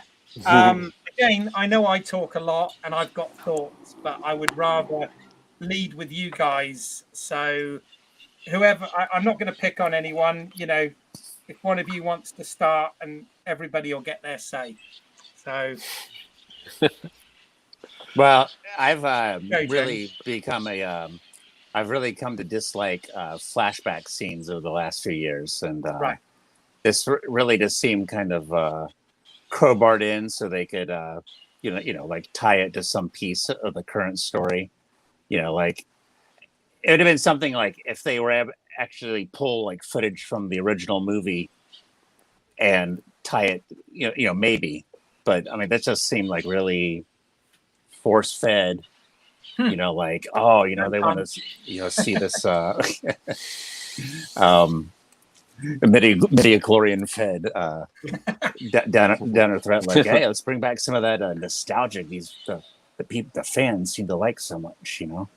So but and overall, not just five, but this series in general, Leia really kind of annoys me, and I kind of feel like they've written her from a backwards perspective. Like they saw who she was, so they're like, "Oh, let's make Leia like this smart, sassy little, you know, like reverse engineer." Versus, I don't know. It doesn't seem organic, Leia organic, so to speak. But you know, like a kind of. Well, I don't want to say too much in terms of you know, today's culture, but it seems like just kind of like forced. Are you talking about the Force's female there, James? Well, they've all got the t-shirts. Not necessarily. I mean, in a sense, but I feel like there's people in the writing room saying like, oh, let's make, you know, like kind of like when everyone got all crazy, like at the end of whatever that last Avengers movie was, like when all the female characters were together and all the people were like, all right. I was like, well, what led up to this? There was like no story element leading up to like all these women getting together or something. You just see them all together out of nowhere. So like, who cares? So I kind of feel like it's that same sort of thinking that's going along with, you know, even at 10 years old, Leia was like a little badass and, you know, could like outthink and out maneuver, you know, anyone with anything. You know, even adults can't capture her. Yeah, I know what you mean. I've always sort of said about Star Wars, again, apologies for those who have watched episodes before where I've said this, but I've always said that you know, contemporary social politics don't necessarily have to have a place a long time ago in a galaxy far, far away, right? Mm-hmm. But they do. I mean, I have to say the Leia thing, I actually I mean, I think this little actress that's playing her is doing a fantastic job, I have to say. The problem this week for me with the Leia thing was more the writing than the actual her performance, because and I have no problem with the actress. The actress, yeah, exactly. It was almost like they didn't know what to do with her this week, and they had to give her something cool to do. So let's stick her in a box repairing, you know, repairing the door for the entire. We have another Grogu carriage we can push her around in. But there you go. Oh, Rod's gone inside, it looks like. Yes. Yeah, I had to relocate because it's Costa Rica, so it always rains at some point of the day, and I was in the backyard, so I was gonna get wet. I had to run or get wet, one of those two things. I remember it well, Rod. Very fond memories of Costa Rica. Beautiful place. Yeah. Okay. Sorry, James. I sort of stopped you there in flow, but yeah. So carry on. Oh, and just like how how are they gonna deal with like right now? It seems like they've like really have screwed with canon continuity. And is there something? My theory is the whole purpose of this is so the them naming Ben in Force Awakens finally makes sense because yes, if you recall in Heaven and Hell, I said them naming him that never made a lick of sense, and now all of a sudden it makes sense. That's the whole reason for this. What do they call it? Retcon. Yeah, Leia and Ben retcon. Yeah. Yes. Yeah. Okay. Let me maybe just one more point. So obviously, I've been to, I've had a lot of experience dealing with Galaxy's Edge here, and I don't know if it's still there, but they had like a moisture evaporator, in an environment that is, super humid, super steamy, and there was actually like puddles of water around this thing. And to me, that just said like these people are just saying like, "Hey, look at this Star Wars. This is a Star Wars looking thing." Like they don't care that it's a moisture evaporator in the middle of a humid area that you need no moisture evaporator. You need evaporators, if anything. And to me, it's just like them saying like, "Oh, let's just take this cool looking Star Wars stuff." It reminds me of like, I don't know how familiar you are with the legendary M&Ms and the Van Halen contract. The Van Halen would always have in their contract, we want M&Ms in our green room, but with a particular color removed. But the purpose of that was because they wanted to see if these people were actually reading the contract. If if there's green M&Ms or whatever color, they know like, hey, these people aren't reading the contract. So our stage, like when David Lee Roth's swinging around on a cable, that might not be safe. So like I kind of feel it's like the same thing. Like some people might say, "Oh, you're just being nitpicky," but I just feel like these people aren't taking in what is Star Wars. They're just taking all this Star Wars looking stuff and doing whatever the hell they want with it. Fair enough. Dan, any sort of strong thoughts about this episode? So you had a picture up just a second ago with Darth Vader was using the Force to stop the ship from leaving, and I was thinking, I guess on Hoth the midichlorians don't work the same, because why didn't he do that with the Millennium Falcon? Yeah, they don't work as well in cold. Yeah. That's because it was below freezing. Yeah. I mean, that's the thing, is we've seen that in video games and some other stuff, and so maybe even a TV series, one of the cartoons or something. But yeah, with him doing that, I just assume, I thought, I don't know how they explain that he can't do that later. And then even in that same scene when Leia was up, fixing the door, and the door got fixed and started to open, everybody was still outside the ship. I'm like, you guys got to get in the ship, man. Yeah, exactly. Yeah. They're literally knocking on the door. You need to be in the ship. Yeah. Well, you've heard of plot armor, right? That's just Darth Vader forgot to put that piece on that day at Hoth. Oh, maybe that's what it was. Yeah, maybe that's what it was. No, it's funny you say that, because my thoughts about this episode is I thought it was super enjoyable. Like there was some really cool stuff in here, and it was fun, and it was war, so it was Star. There was plenty of action. It was Star Wars as far as that goes, and there was some cool stuff, but a little bit like some of the movies actually. So this is not really a criticism of Obi-Wan Kenobi. This could be a criticism of Star Wars in general in some respects. It doesn't really hold up to any scrutiny when you look at the story and the plot contrivances and stuff like that doesn't really. So there's a lot of, I mean, you know, and again, that's nothing new to Star Wars. We've already talked about Return of the Jedi and, you know, Luke's genius plan and some of the conveniences that happen in that story to put a nice bow on it and stuff, you know. But here, yeah, you're absolutely right. You know, I thought the same. I thought, why aren't they on the ship ready to go? And you know, why didn't Reva, when she first got there, why blast away at the blast doors with the stormtroopers cannon when her lightsaber opened it in like 20 seconds? And it's like, why didn't you do that in the first place? And there's all these kind of things that don't make any sense when you actually put it under the microscope. You know, Keith, you might be onto something there, though. Maybe there's some stuff that they do on purpose because of the legacy of Star Wars and how so many things have never, you know, I mean, the trilogy, the original or the prequel trilogy had so many things that didn't quite connect to the original trilogy, and maybe they add those on purpose as like, you know, as those are Easter eggs, maybe to some degree, and they're like, you know, who cares? There's plenty of this in the Star Wars universe. So why, if only nerds on a podcast are going to talk about it? Yeah, I mean, let's be honest. The whole of Rise of Skywalker.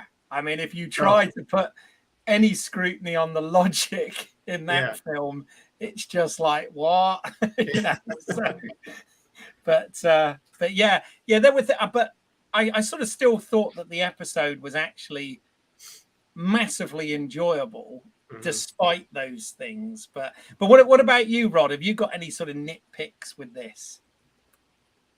You're muted, by the way. Rod, that's right. Yeah, it's a good point because I've been thinking about this since Force Awakens a lot. Well, actually since the prequels, that they've been using the Force way too much and to very intense levels, you know, very exaggerated. Like you saw in Rise of Skywalker, you know, Rey is, you know, stopping a ship in midair, you know, just like Darth Vader was doing that. And then all the acrobatics and all that stuff. Because if you remember, in the first two movies, they use the Force very little, you know. So it becomes almost like more, it has more strength. It's more like the concept. It becomes more spiritual. And every time somebody does something with the Force, it's like amazing. You know, it's like a miracle. Especially since we're seeing lots and lots of technology, and we see this thing that it's kind of magical and spiritual. But they've been using it a lot, and they're giving characters lots of superpowers. So yeah, that's what James said, that it looks more like a Marvel movie now. It turns into like a superhero movie instead of these Jedis that were like monks, you know, that had this incredible power. But that was a big disappointment in the way that's been developing. That you know, when I saw Yoda like doing all the martial arts thing in martial arts fight in Attack of the Clones, to me that was a disappointment, because before it was like it was more like samurais. The fight were more like samurai fights, you know, very focused. I agree. They were great, man. But I was just thinking about that because Dan mentioned that Vader trying to stop a huge ship with his hand. You know, that sort of thing didn't happen in the original ones, and I think they've been using the Force way too much, man. You know. Yeah. No, you know, there's a deleted. In general. Go ahead.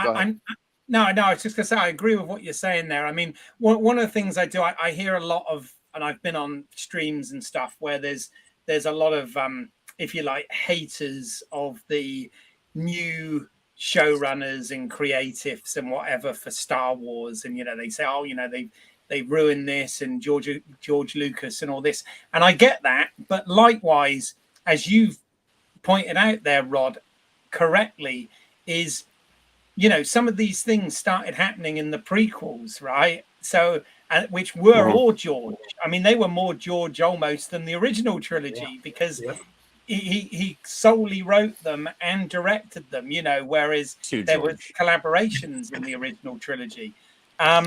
So you know, it is one of those things that, yes, you're right. The Force has become, like you said, a superpower. Exactly. Compared to, obviously, maybe because of technology at the time, they had to use it a lot more sparingly in the original trilogy. And there's a deleted scene from Rise of Skywalker, where Rey uses the Force to wipe her ass. So that's how far we've come.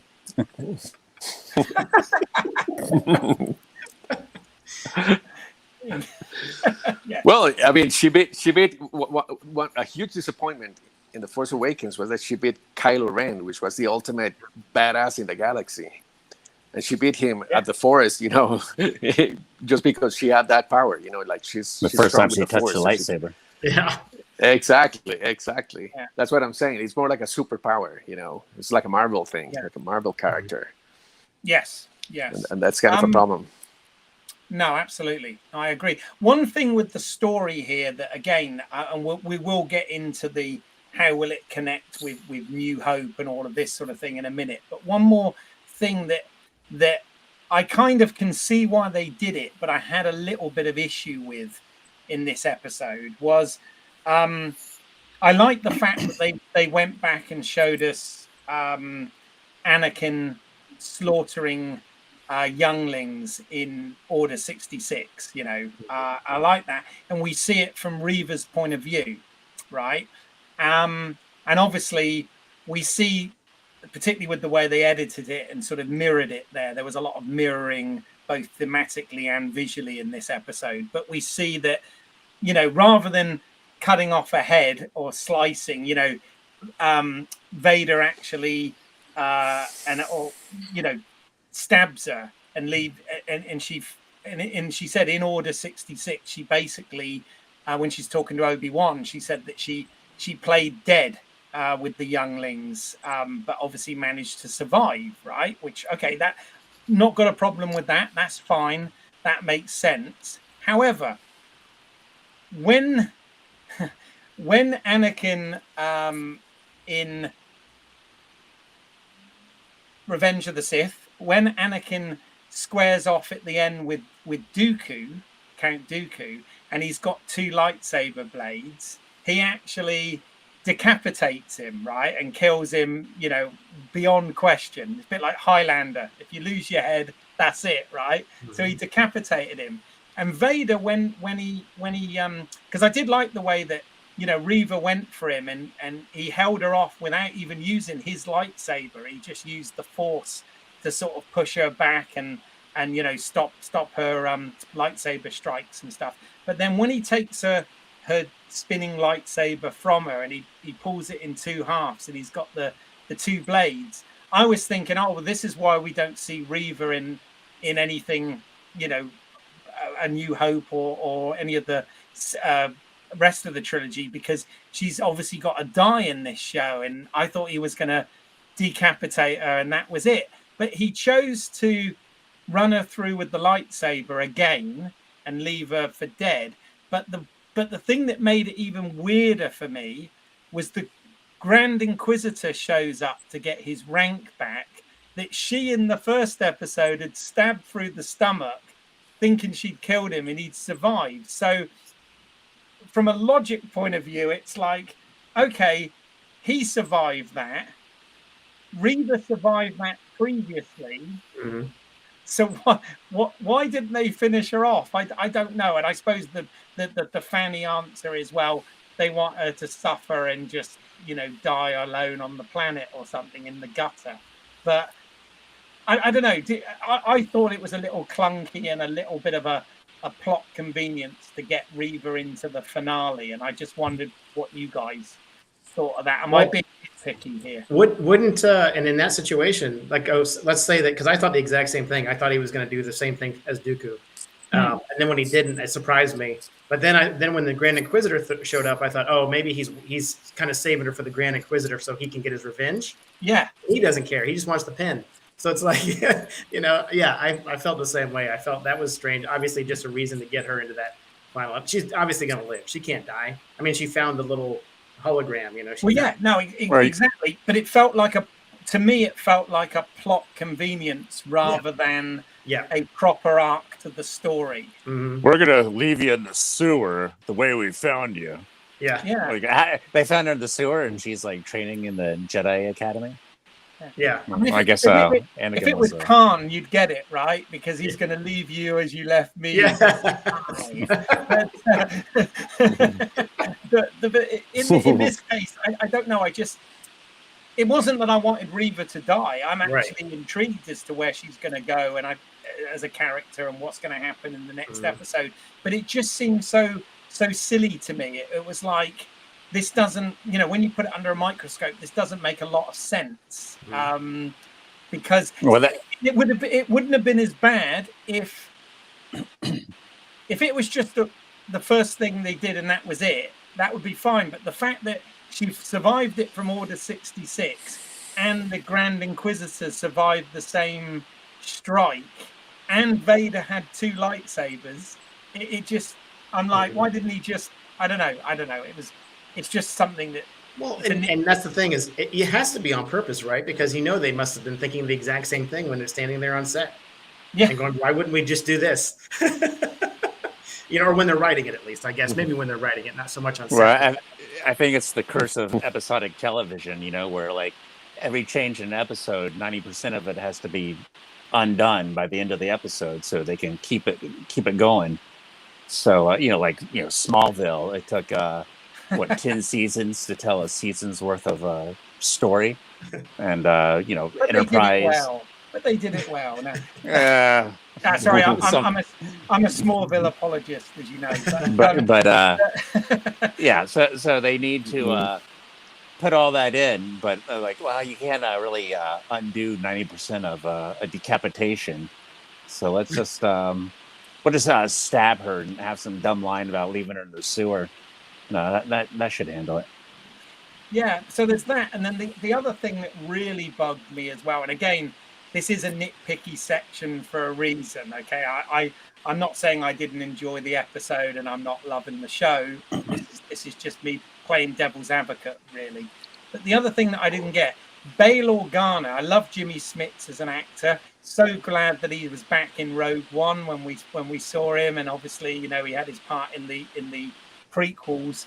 And it's great that he's in this. But again, the message that he sends Obi-Wan, I'm like, hello. So in that message, you tell him everything that, bearing in mind, it's all supposed to be a secret, and you're supposed to not reveal this and all this, but you send a message, that basically tells you everything. It tells you where Luke is, who Luke's with, and all. And I sort of thought to myself, really? Again, that didn't seem particularly smart of a character that has been established as being one of the founders of the rebellion and a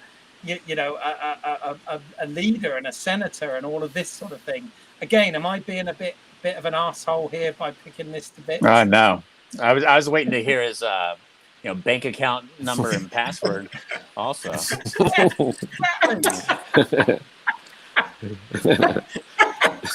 Yeah, more just writing for plot convenience. Yeah, and also, does Obi-Wan not delete his messages? Exactly. That's the thing, especially because it was a one-way message. Like, you got to be careful when you send a one-way message. That's like, you see, you could get. What if Bail just got canceled? What if he just said something bad and he just got canceled? Yeah. I mean, I appreciate we wouldn't have a story if these things didn't happen, but I don't know. I found it, as I said, in both enjoyable and frustrating in equal measures when I watched this, because I'm there going, what? Why is he? What is the point of that? Oh, it's so that we've got the finale. It's kind of like, wow. Well, and even every death in the show now or in Star Wars period is kind of questionable, because it feels like it's only a flesh wound. It's everything. Yeah. We'll just put some apart from Dooku. Dooku definitely died because they cut his head off. Yeah, that's the only thing you can do. And then yeah. Well, I mean, again, this goes right the way back to Darth Maul, doesn't it? Yes. So, again, it's a Star Wars. Yeah, it's a Star Wars trope. I mean, somebody mentioned, Tala. She blew herself up. It's like, I don't know. Maybe we can put her back together. We'll find a way. Yeah, I must admit, I don't know about you. I was actually quite sad that we lost Tala in this, because I thought that was an interesting character, and Indira Varma, great actress. I really like her. But I feel that unfortunately, the scene lacked emotion a little bit just because that character hadn't been massively developed. And I know we've only got a certain amount of story time to do it. But having said that, you know, we've had some episodes that haven't really forwarded the plot much at all. So well, that whole scene with her and that just had just felt so overplayed. Like the music, like we've heard this music 1,000 times, we've felt these beats 1,000 times. Yeah, she's gonna die, she's gonna make a last sacrifice, you know, who cares, you know, like tell something new. Yeah Cool. And then the other thing, and this is a really bad nitpick, but I just thought the kid they've got playing Luke, his hair's too dark. Yeah. His hair's dark, yeah. I was noticing that too. But we were introduced to figure had yellow hair. Yeah, well, he worked a lot out in the sun, so it gets bleached after a while. So James mentioned the music. One of the nitpicks I keep having with all the Star Wars movies these days and TV shows and stuff, anytime they get where they show Darth Vader. So to me, Darth Vader, the Imperial March, right? The Imperial March is Darth Vader. They do everything they can to not play that song, but play something similar to that song. I'm like, why did they not play that? Like and it's even in Solo. It was actually in canon. It's actually on an ad for the Empire. So you can't say, well, you can't say it came up in Empire Strikes Back. It's been before that. So But I wonder if it's one of those weird things where you know how like TV and movies have like different licensing things, and it's maybe the TV division doesn't have licensing to the movie music. But even in the movies, it's just really too expensive. And Rogue One, in Rogue One, they wrote another theme. So. Well, yeah, I mean, this is what's really weird is, for all the changes George Lucas kept making to A New Hope, Episode 4, A New Hope. One of the things I was really surprised, even though the soundtrack to New Hope is perfect, and I'm not knocking it, but I'm surprised that he didn't get Williams to go and reorchestrate bits with Vader to include the theme, because when you think about it, that's the only film that doesn't, out of the the original trilogy and the prequels, they all included, like you said, even Solo is diegetic music, right? They all use Vader's theme except for New Hope now, but likewise in the series, like one of the things I love Michael Giacchino and what he did with Rogue One, but one of the things I found very odd about Rogue One musically was he'd done some really good stuff, but then towards the end of the film, and it was actually when we first see Bail Organa, they played the Jedi theme when we saw, and I was like, that's a really odd choice, and I miss having that theme in the show for Ben. I just think, I wish they were using, I think Natalie Holt's doing a great job with it, and obviously Williams wrote the Ben theme for this show, but I wish they'd bring some of the old Jedi theme in here and there. I don't know whether they're saving it for the last episode, but yeah, in Rogue One that was really weird, where there were a few cues that came in towards the end of the film that felt out of place. Yeah, so it's the same thing as the that's true. Water evaporator in the park. It's like, oh, this is Star Wars sounding music. Well, they just put it in where it doesn't. I'll put an evaporator right here. So, cool. All right. Well, let's get into because we've been going for an hour and 45. I want to try and, if we can, wrap it up around around the length of Star Wars, a sort of 2 hour feature. But I know you guys mentioned you want to talk about how this is going to feed into what comes in A New Hope and Rogue One and all of that stuff in 10 years' time, basically, from where this story ends. But yeah, let's go. Who wants to sort of kick that off?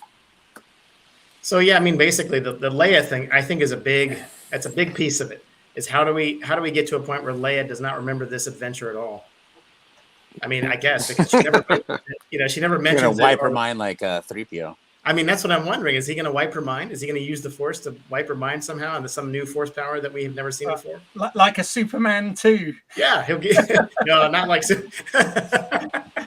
Well, without the kiss. Without the kiss, yeah. That would be inappropriate. But no, yeah. no. I mean, I've been having this sort of conversation on the previous episodes that we've done, and I think the whole thing. Obviously, we've got what she says in the message in episode 4, but I think this show just sort of recontextualizes everything a little bit, because her message is about the Death Star plans and the mission, and it's not really.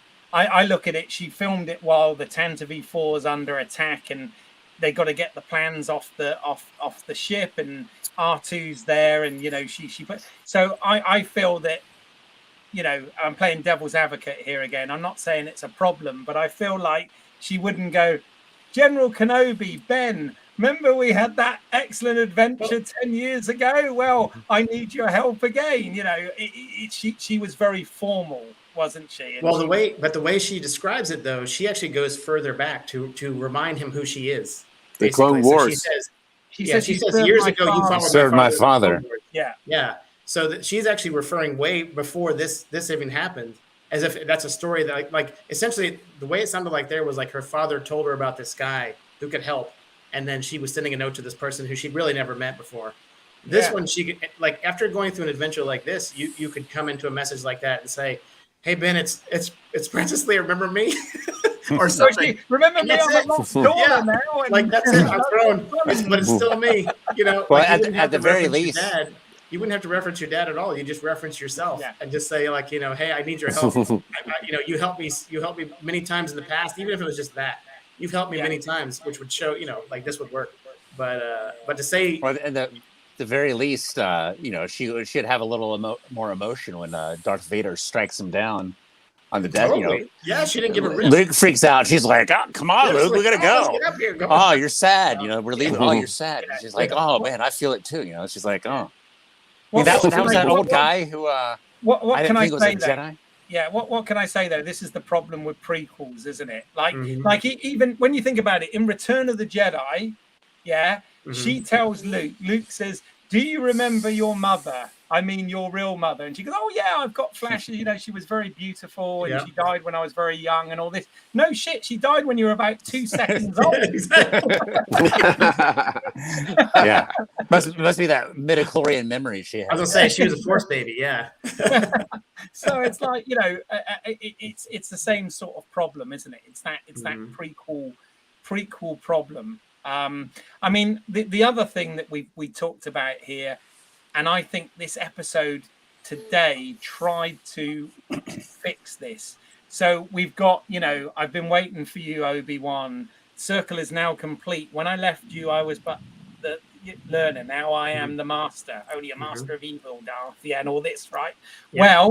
Well, Obi-Wan said to him in this episode, the lesson he learned, right, about deception, which was, of course, how he gets away in the second ship and all that at the end of this. But remember when he hands him the lightsaber, because he force grabs the lightsaber, doesn't he, from Anakin when his back's turned, and he says, about the same message about you're focusing on one thing and you're not open to the bigger picture. And he says, until you learn that, a Padawan you will remain. So I'm wondering if that, I mean, don't get me wrong, this is a stretch, I know, but I'm wondering if that's what contextualizes that line. But again, that's a fan's answer, right? Yeah, I mean, at least that's at least heading down the road of contextualizing that statement. Yeah, I mean, at least it gives some background, some basis that it could work. I do. Yeah, I could see that. Yeah, maybe there'll be more in the last one. I'm expecting some hot redhead to wake up and see Obi-Wan come out of a shower and say, "I just dreamed you were fighting Darth Vader." And he's like, "What?" And then we find out this series never actually happened. It was just a dream of some chick Obi-Wan was banging on Tatooine. Oh, yeah. Only someone of the original Star Wars generation would get that joke, James. Exactly. Bobby Ewing effect, right? The Bobby Ewing effect. Yeah. I think that was the same year as Star Wars, actually. Might have Was been. it? Maybe. I think it was a year or so later. Yeah. Okay. Yeah, I think it was like 80 or something like that, 81. So same as Empire Strikes Back. Empire, somewhere around Empire, yeah. Yeah. Cool. All right. Well, listen, guys. Oh, wow. Any I want to give you all the opportunity while we're here. Any sort of final point that you want to make about Star Wars or Obi-Wan Kenobi or this show or anything before we kind of wrap it up? Well, there's one thing you said that just occurred to me is that if there's anything good out of George selling Disney Star Wars, is that he can't keep futzing around doing, special edition part 8 or, what have you. He's like, oh, let me get McClunky in, please. And I won't change anything else. That was the last thing. Yeah. Yeah. So at least we got that out of the Disney sale. Yeah. True. Rod, anything from you?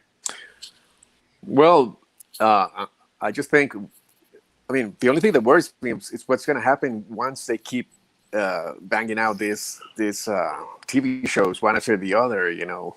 What's going to happen in a few years? How are we going to feel about Star Wars if they're going to release like 2 or 3 shows per year or something like that?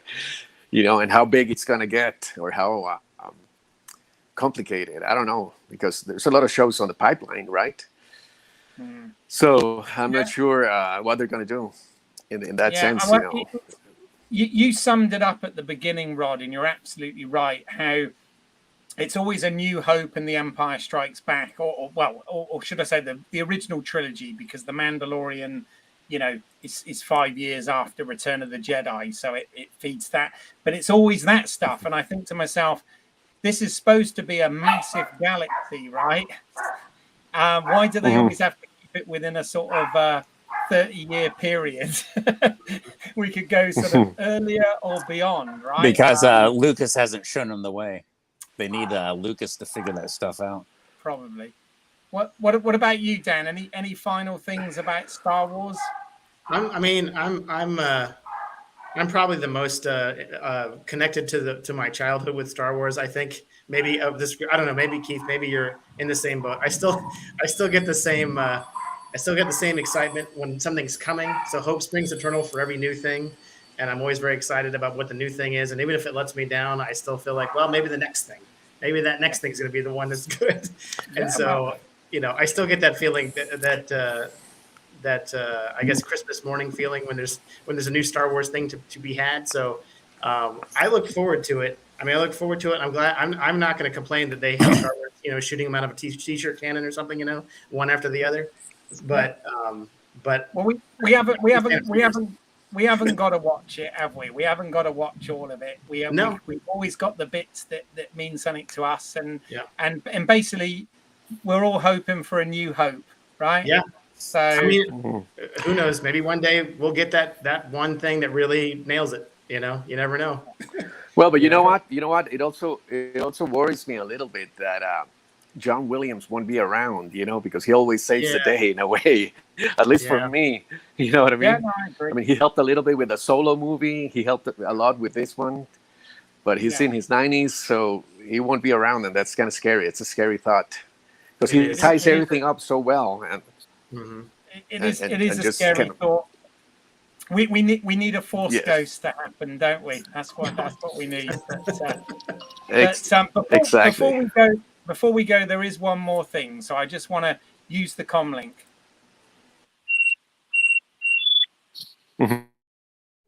Right, guys. So I just want to give you.